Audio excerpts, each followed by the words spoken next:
बिस्मिल्लाहिर्रहमानिर्रहीम। मेरा नाम वकास अहमद है। मैंने प्रिंसिपल ऑफ अकाउंटिंग आपको पढ़ानी है पार्ट फर्स्ट में। मैं कॉमर्स का हेड हूँ। तो आज का फर्स्ट लेक्चर है अकाउंटिंग पार्ट फर्स्ट का, जिसमें हम principle of accounting Humayun Chaudhary की बुक यूज़ करेंगे। इसमें फर्स्ट जो लेक्चर है वो इसका इंट्रोडक्शन है बुक का, अकाउंटिंग इंट्रोडक्शन। सेकंड चैप्टर है हमारे पास accounting equation. Third chapter nature of account. Fourth chapter journal entries. Fifth chapter ledger and trial balance. Six chapter banking transaction. Seventh chapter हमारे पास बिल ऑफ एक्सचेंज है। Eighth chapter sub division of journal है, जिसमें हम bank reconciliation को focus करेंगे, जिसमें से एक क्वेश्चन एनुअल पेपर में आता है। फिर फाइनल अकाउंट है। फाइनल अकाउंट में से भी एक क्वेश्चन पेपर में मस्ट है और इजी क्वेश्चन होता है। उसका फॉर्मेट आपको आना चाहिए। फॉर्मेट आता है तो ये क्वेश्चन आपका कभी रॉन्ग नहीं हो सकता। नेक्स्ट चैप्टर है capital and revenue expenditure. And then last one chapter हमारा है रेक्टिफिकेशन ऑफ एरर्स। तो स्टूडेंट, इसमें हम प्रिंसिपल ऑफ अकाउंटिंग में बेसिक रूल्स ऑफ अकाउंटिंग सीखेंगे। हम अकाउंटिंग की डेफिनेशन, डेबिट क्रेडिट रूल्स, और इसके अलावा बुक कीपिंग की डेफिनेशन और ऑर्गेनाइजेशन टाइप पढ़ेंगे, और दूसरी डेफिनेशंस जो हैं इम्पॉर्टेंट वो हम देखेंगे। First of all accounting. Accounting जो लफ्ज है वो दो लफ्ज का एक मुरक्कब है। अकाउंटिंग, अक means stands for accounts, that is accounts which prepared by the business, और counting means to count, गिनना। accounting means खातों को गिनना, that is accounting means to count the accounts of the business in terms of money to find out the profits or loss of the business। इसका मतलब ये हुआ कि accounting का मतलब है कि खातों को गिनना। किस शक्ल में गिनना? पैसे की शक्ल में गिनना। क्यों गिनना? ताकि पता चले कि उस कारोबार का जो हम खातों को चेक कर रहे हैं वो प्रॉफिट में चल रहा है या लॉस में चल रहा है। अगर हमें पता ही नहीं चलेगा कि कारोबार प्रॉफिट में है या लॉस में है, तो डियर स्टूडेंट हम कैसे ये फाइंड आउट करेंगे कि हमारा बिजनेस प्रोग्रेस कर रहा है कि नहीं कर रहा? हम अपने बिजनेस की प्रोग्रेस को फाइंड आउट करने के लिए हम उस बिजनेस का profit and loss annually basis find out करते हैं। तो इससे हमारी जो डेफिनेशन निकलती है अकाउंटिंग की वो क्या बनती है? Accounting is the systematic process of recording, analysing and summarising the business transaction to prepare final account to know the financial position of the business। तो यहां से हमें स्टूडेंट पता चलता है कि अकाउंटिंग जो है वो एक ऐसा तरतीब से चलता हुआ मरहला है जिसमें हम किसी भी कारोबारी लेन देन का इंदराज करते हैं और उसकी जांच पड़ताल करते हैं और उसके गोशवारे तैयार करते हैं ताकि उनकी मदद से फाइनल अकाउंट बना सकें, जिससे हमें पता चलता है कि वो कारोबार मुनाफे में चल रहा है या नुकसान में चल रहा है। तो इसकी उर्दू में जो डेफिनेशन है स्टूडेंट वो होगी मुहासबी क्या है। तो डियर स्टूडेंट, मुहासबी जो है वो किसी कारोबार की माली मालूमात को इकट्ठा करना, उसे अमल से गुजारना, उसकी रिपोर्ट तैयार करना, तज्जिया करना और उसकी मंसूबाबंदी करने के फन को हम मुहासबी कहते हैं। तो स्टूडेंट, जो अकाउंटिंग है ये फाइनेंशियल रिसोर्सेज को ऑप्टिमम यूज करने के लिए इस्तेमाल की जाती है ताकि हमारे जो रिसोर्स हैं उसको हम ज्यादा से ज्यादा यूटिलाइज कर सकें for the purpose of benefit of the business, ताकि बिजनेस के बेनिफिट के मकसद के लिए हम उसे यूज कर सकें। तो स्टूडेंट, जो हम इसमें दो टर्मिनोलॉजी अकाउंटिंग में यूज करते हैं जो बार बार यूज होती हैं, वो डेबिट और क्रेडिट है। डेबिट को हम डीआर यानी डॉक्टर कहते हैं और क्रेडिट को हम सीआर यानी पेशेंट समझ ले। डेबिट मीन लेने वाला और क्रेडिट मीन देने वाला। तो स्टूडेंट हमें पता है डॉक्टर हमेशा फीस लेता है, तो इसीलिए हम इसको डॉक्टर कह देते हैं डेबिट को कि जी वो फीस लेता है पेशेंट से, और क्रेडिट देने वाला होता है, और पेशेंट हमेशा डॉक्टर को फीस पे ही कर रहा होता है, तो इसीलिए हमने उसे क्रेडिट को एज ए पेशेंट एग्जाम्पल ले ली है। तो जब भी डेबिट होगा तो जब कोई शख्स या कोई चीज आप लेते हैं तो उसके पास, उस शख्स के पास उस चीज का इजाफा हो जाता है, इसलिए उसे डेबिट करते हैं। तो debit, the things which comes in the business should be debited. और क्रेडिट क्या है? देने वाला। जब कोई शख्स कुछ देता है तो उसके पास उस चीज की कमी हो जाती है, इसलिए उसे क्रेडिट करते हैं, इसलिए इसको क्रेडिट कर दिया जाता है। और क्रेडिट जो है वो किसी भी एसेट या किसी भी चीज या आपका कोई भी मटेरियल जो आपके ऑर्गेनाइजेशन बिजनेस से गोज आउट हो रहा है, बाहर जा रहा है, तो उसको भी हम क्रेडिट करते हैं।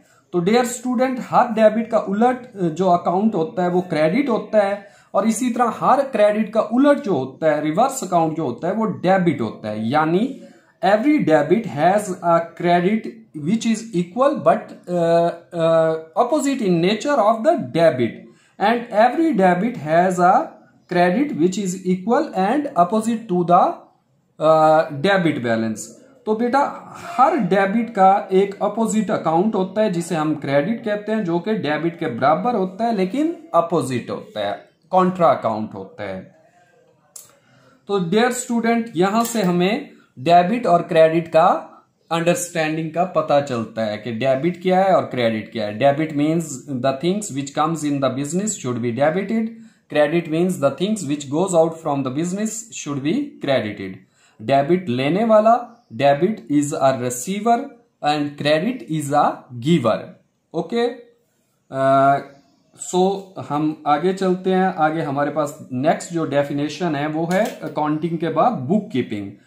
Dear student, book keeping word से आपको पता चल रहा है कि जो बुक कीपिंग है वो क्या है? अकाउंट्स की बुक को तरतीब से कीप करके रखना, अकाउंट की बुक्स को तरतीब से कीप करके रखना। तो हम यहाँ बुक कीपिंग की जो डेफिनेशन है वो क्या है? The act of recording the monetary aspect of financial transactions. जो फाइनेंशियल ट्रांजैक्शंस हैं उनको रिकॉर्ड करना के एक्ट को किसमें? In the books of accounts, accounts की बुक्स में। उसको हम क्या नाम देते हैं? इज कॉल्ड बुक कीपिंग, उसको हम बुक कीपिंग कहते हैं। तो डियर स्टूडेंट, बुक कीपिंग को हम उर्दू में जब ट्रांसलेट करेंगे तो ये बनेगा हिसाबदारी। हिसाबदारी क्या है? तो हिसाबदारी की डेफिनेशन उर्दू में किसी कारोबारी इदारे के माली लेन देन के पहलुओं को हिसाब की किताबों में दर्ज करने के अमल को हिसाबदारी कहते हैं। तो स्टूडेंट, जब भी आप अपने बुक्स ऑफ अकाउंट्स को मेंटेन करते हैं तो आप गेट इन और गेट आउट रजिस्टर मेंटेन करते हैं। गेट इन और गेट आउट रजिस्टर हमें प्राइमरी इंफॉर्मेशन देता है ट्रांजैक्शंस के लिए, यानी जर्नल ट्रांजैक्शन के लिए, और ये get in get out book keeping यानी हिसाबदारी की ही एग्जाम्पल है। ये प्राइमरी इंफॉर्मेशन अकाउंटेंट के पास जाती है स्टूडेंट, और वो अकाउंटेंट वहां से इंफॉर्मेशन लेकर ट्रांजैक्शंस रीड करके उसकी जर्नल एंट्रीज पास करता है। जर्नल एंट्रीज जब पास होती हैं तो उसके बाद से सेकेंडरी इंफॉर्मेशन का सिलसिला शुरू हो जाता है। तो सेकेंडरी इंफॉर्मेशन ही अकाउंटिंग में यूज होती है। तो हमारे पास स्टूडेंट नेक्स्ट है टाइप्स ऑफ बिजनेस ऑर्गेनाइजेशन। बच्चों, आपको पता है कि कोई भी कारोबार हो तो उसके स्कोप देखा जाता है, उसका एक्सपेंशन देखा जाता है, ग्रोथ देखा जाता है। तो इस हिसाब से हमारे पास 3 ऑर्गेनाइजेशंस टाइप्स हैं बिजनेस की। फर्स्ट है सोल प्रोप्राइटरशिप, सेकंड है पार्टनरशिप, थर्ड है joint stock company. Sole proprietorship वाहिद मल्कियाती कारोबार है स्टूडेंट, जो इसके लिए एक ऑनर का होना जरूरी है, और वही ऑनरी एम्प्लॉय होता है, वही ऑनरी मैनेजर होता है, वही ऑनरी एग्जेक्टिव्स के फराइज अंजाम दे रहा है, वही ऑनरी CFO है, वही ऑनरी डायरेक्टर है। ऑल इन ऑल वही एक अकेला वह मालिक है। नेक्स्ट है पार्टनरशिप। स्टूडेंट, जब हमारे पास बहुत से लोग मिलकर, दो या दो से ज्यादा लोग मिलकर इन्वेस्ट करते हैं, और इसमें भी एक क्राइटेरिया है कि मैक्सिमम जो पार्टनर है, मैक्सिमम जो शुरा की तादाद है वो 20 से ज्यादा नहीं होनी चाहिए। तो ये लोग मिलकर एक ऑर्गेनाइजेशन बनाते हैं जिसको हम फर्म कहते हैं, और फर्म पार्टनरशिप की टाइप है, पार्टनरशिप की एक फर्म है, तो जिसको हम लेकर आगे चलते हैं। तो स्टूडेंट, इसमें जो प्रॉफिट रेशियो है वो वाहिद मल्कियाती कारोबार से ज्यादा होती है।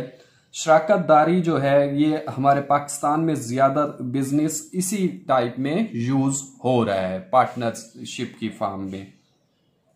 तो इसमें दो या दो से ज्यादा लोग मिलकर सरमायाकारी करते हैं और एग्रीड रेशियो से प्रॉफिट एंड लॉस आपस में डिवाइड कर लेते हैं। तो थर्ड जो टाइप है वो है जॉइंट स्टॉक कंपनी। ये मल्टीनेशनल कंपनीज जो हैं वो इस फॉर्म में लाई करती हैं। हमारे पास लीवर ब्रादर हैं, हमारे पास नेस्ले है, ये हमारे पास जॉनसन है, ये वोल्का फूड है। ये सारी एग्जाम्पल्स किसकी हैं? ज्वाइंट स्टॉक कंपनी की हैं, यानी मुश्तरका सरमाया की कंपनी के हैं। स्टूडेंट, इन कंपनीज के जो नंबर ऑफ शेयर होल्डर्स होते हैं वो मिलियंस और बिलियंस में होते हैं, लाखों करोड़ों में इनके शेयर होल्डर्स होते हैं, और इनकी सरमायाकारी भी ज्यादा बड़े पैमाने पर होती है, इसलिए ये मल्टीनेशनल कंपनीज भी कहलाती हैं। इनके 1, 2, 3, 4, 5, 100, 150 मुल्कों में बिजनेसेस होते हैं, जैसे नेस्ले है, कोका कोला है, पेप्सी है, हमारे पास ये जॉनसन्स हैं, लीवर ब्रदर्स हैं। इनकी एग्जाम्पल ज्वाइंट स्टॉक कंपनी के अंडर आती हैं। अब स्टूडेंट, ज्वाइंट स्टॉक कंपनी इतना बड़ा बिजनेस कर रही है कि एक कोक का जो बिजनेस है वो 57 इस्लामिक कंट्री की जीडीपी के बराबर है, यानी एक मल्टीनेशनल कंपनी 57 इस्लामिक कंट्रीज की जीडीपी जितना कमा रही है।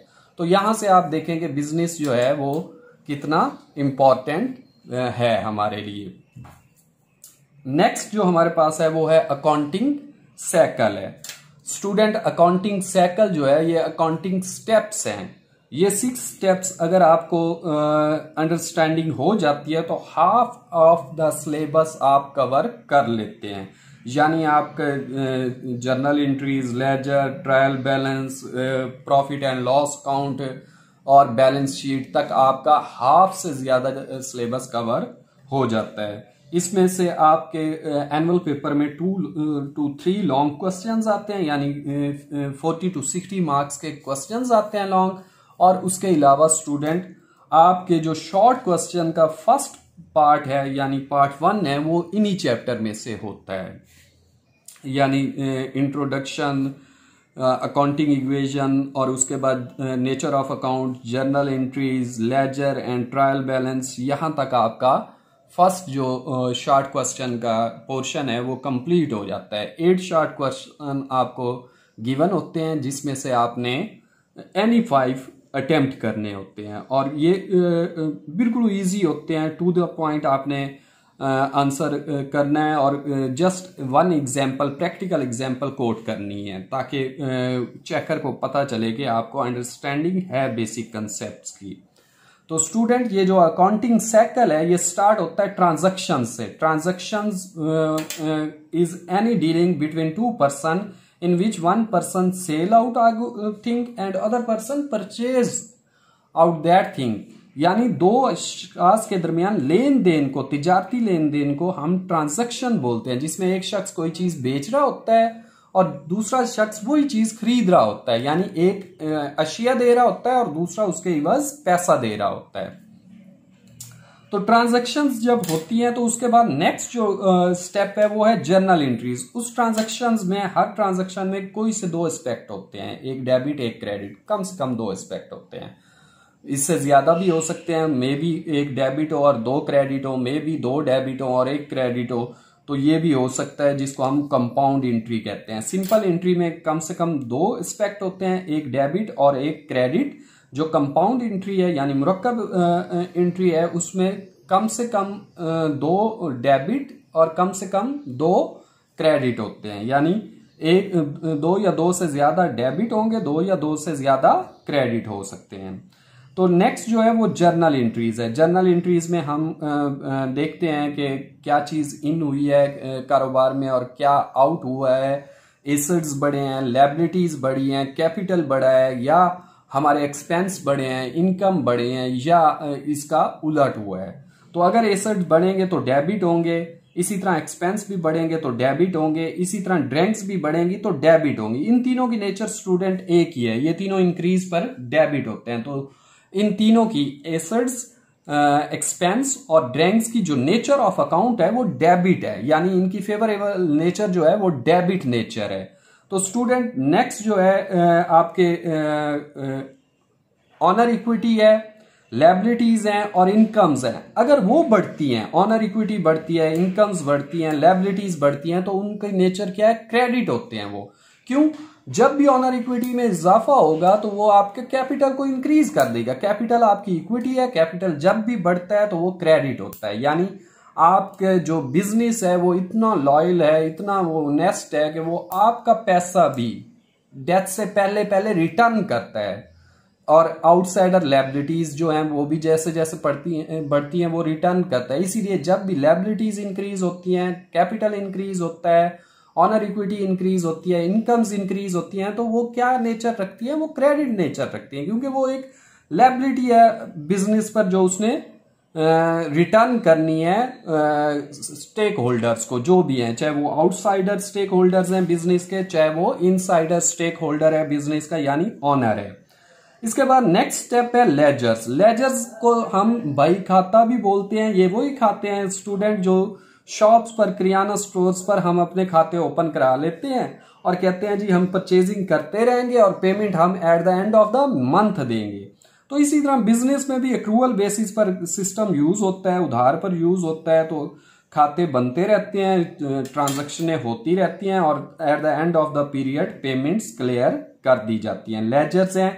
लेजर्स के बाद नेक्स्ट जो स्टेप है वो ट्रायल बैलेंस है। लेजर्स का जो बैलेंस है वो शिफ्ट हो जाता है ट्रायल बैलेंस में। ट्रायल बैलेंस में हम अकाउंट्स की नेचर को देखते हैं और उनकी नेचर के मुताबिक ही उन्हें ट्रीट करते हैं।